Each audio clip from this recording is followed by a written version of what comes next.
काला जादू का नाम सुनते ही दिमाग में पश्चिम बंगाल का नाम घूमने लगता है, लेकिन भारत से ज्यादा काला जादू का उपयोग अफ्रीका में होता है, जिसे वुडू के नाम से जाना जाता है।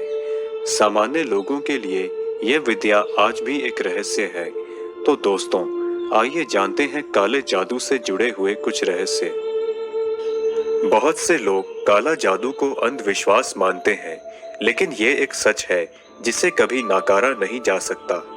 जानकारों का मानना है कि काला जादू और कुछ नहीं, बस एक बंच ऑफ एनर्जी है जिसे एक स्थान से दूसरे स्थान तक भेजा जा सकता है, या यूं कहें कि एक इंसान से दूसरे इंसान तक भेजा जा सकता है, और इसे law of conservation of energy से समझा जा सकता है, जिसके अनुसार ऊर्जा को ना तो पैदा किया जा सकता है और ना ही इसे खत्म किया जा सकता है। इसके स्वरूप को केवल दूसरे स्वरूप में बदला जा सकता है। अगर ऊर्जा का सकारात्मक उपयोग है तो नकारात्मक उपयोग भी है। आपको ये समझना होगा कि ऊर्जा सिर्फ ऊर्जा होती है, वह ना तो दिव्य होती है और ना ही शैतानी।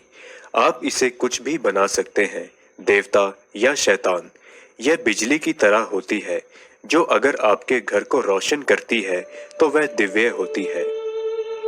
गीता में कहा गया है कि अर्जुन ने भी श्री कृष्ण से यही सवाल पूछा था कि आपका कहना है कि हर चीज ऊर्जा से बनी है और हर चीज दिव्य है। अगर यही देवत्व दुर्योधन में भी है तो वह ऐसे काम क्यों कर रहा है?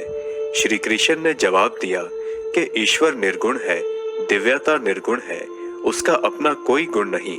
इसका अर्थ है कि वह बस विशुद्ध ऊर्जा है जिसे आप कुछ भी बना सकते हैं। जो बाग आपको खाने आता है उसमें भी वही ऊर्जा है, और जो देवता आकर आपको बचाता है उसमें भी वही ऊर्जा है, बस वे अलग अलग तरीकों से काम कर रहे हैं।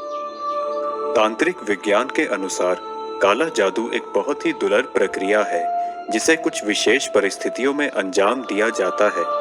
इसे करने के लिए ऊंचे स्तर की जरूरत होती है और कुछ लोग ही इसे करने में सक्षम रह पाते हैं। इस प्रक्रिया में एक गुड़िया जैसी दिखने वाली मूर्ति का उपयोग किया जाता है, जिसे कई तरह के खाने की चीजें जैसे कि बेसन के आटे से बनाया जाता है, और इसमें विशेष मंत्रों से जान डाली जाती है। उसके बाद जिस व्यक्ति पर जादू करना होता है उसका नाम लेकर इस पुतले को जागृत किया जाता है। वुडू की मुख्य विशेषता ये है कि इसमें जानवरों के शरीर के अंगों का उपयोग होता है, जिससे कई समस्याओं के समाधान का दावा किया जाता है। यहाँ तक कि इस जादू से पूर्वजों की आत्मा को किसी भी शरीर में बुलाकर अपना काम करवाया जा सकता है। वुडू जानने वालों का मानना है कि इस धरती पर मौजूद हर जीव शक्ति से परिपूर्ण है, और इसीलिए उनकी ऊर्जा का उपयोग करके उनकी बीमारियों को ठीक किया जा सकता है। वुडू में मुख्य तौर पर बंदर, मगरमच्छ, बकरी, ऊंट, छिपकली और तेंदुए जैसे जानवरों के अंगों का इस्तेमाल होता है। विशेषज्ञ मानते हैं कि पुतले के जरिए किसी भी इंसान को नुकसान पहुंचाना इस जादू का उद्देश्य नहीं है। यहाँ तक कि इस जादू के लिए काला जादू शब्द भी गलत है। दरअसल ये एक तंत्र विद्या है जो भगवान शिव ने अपने भक्तों को दी थी। पुराने समय में एक पुतला बनाकर उस पर प्रयोग केवल दूर बैठे रोगी की परेशानियों को दूर करने के लिए किया जाता था। उस पुतले पर रोगी का बाल बांधकर विशेष मंत्रों से उसके नाम के साथ उसे जागृत किया जाता था।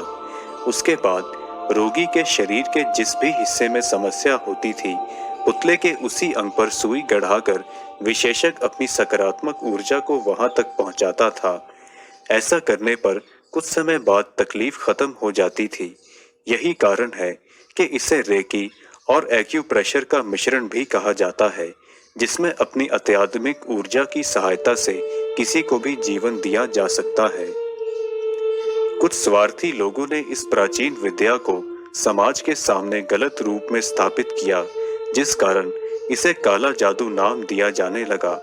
दरअसल उन्होंने अपनी ऊर्जा का उपयोग समाज को नुकसान पहुंचाने के लिए किया था। गौरतलब है कि जिस तरह काले जादू की सहायता से सकारात्मक ऊर्जा पहुंचाकर किसी भी बीमारी या परेशानी को दूर किया जा सकता है, ठीक उसी तरह सुई के माध्यम से नकारात्मक ऊर्जा पहुंचाकर उसे तकलीफ भी दी जा सकती है। तो दोस्तों, इस वीडियो को देखने के बाद काले जादू के प्रति आपके क्या विचार हैं? हमें कमेंट्स के माध्यम से जरूर